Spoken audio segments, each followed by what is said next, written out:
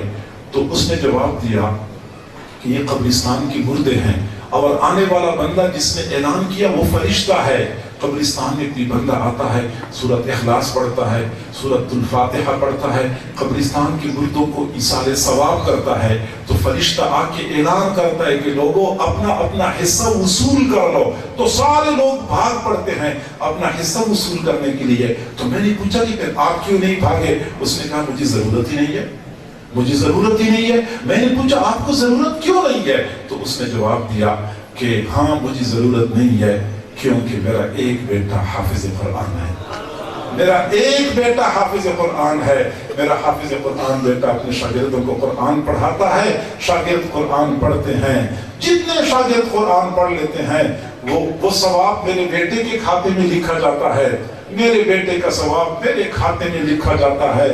مجھے روزانہ تھوک کے حساب سے اتنا ثواب مل جاتا ہے کہ پرچون کے ثواب کے لیے بھاگنے کی ضرورت ہی محسوس نہیں ہے۔ میرا ایک بیٹا حافظ قرآن ہے۔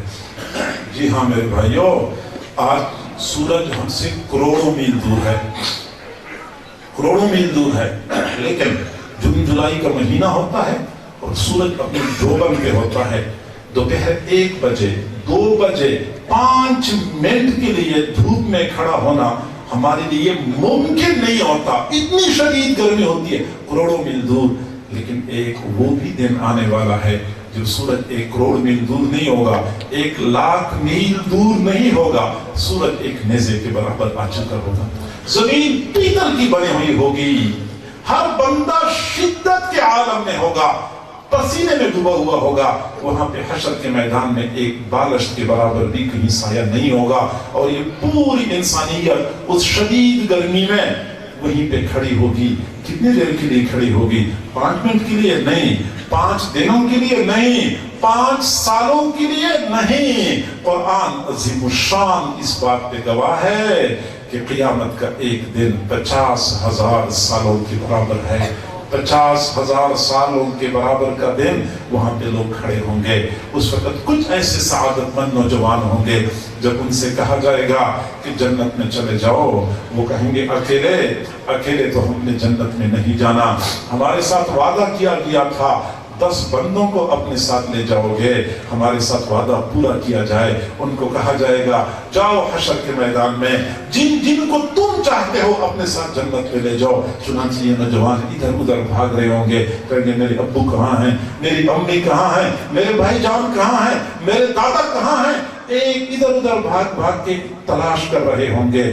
اس شدت کے عالم میں جب سورج ایک نیزے کے برابر آ چکا ہوگا اور کئی سال مسلسل وہاں پہ والد صاحب کھڑے ہوں گے، پسینے میں شرابور ہوں گے، اس وقت بیٹا آئے گا اپنے والد صاحب کو ہاتھ سے پکڑ کے جنت میں نہر کے کنارے عالیشان محل کے ٹھنڈے سائے میں لے جائے گا۔ اس دن پتہ چلے گا کہ اپنے بیٹے کو حافظ بنانے کا کیا فائدہ نکلا۔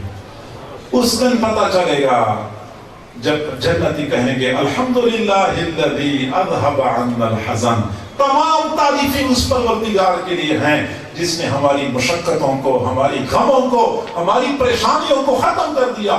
جنت میں جائیں گے، سکون کا سانس لے لیں گے، سارے غم، ساری پریشانیاں ختم ہو جائیں گی۔ یہ تب ہوگا جب بیٹا حافظ ہوگا، اپنے والد کو اپنے ساتھ ہاتھ سے پکڑ کے جنت پہ لے جائے گا۔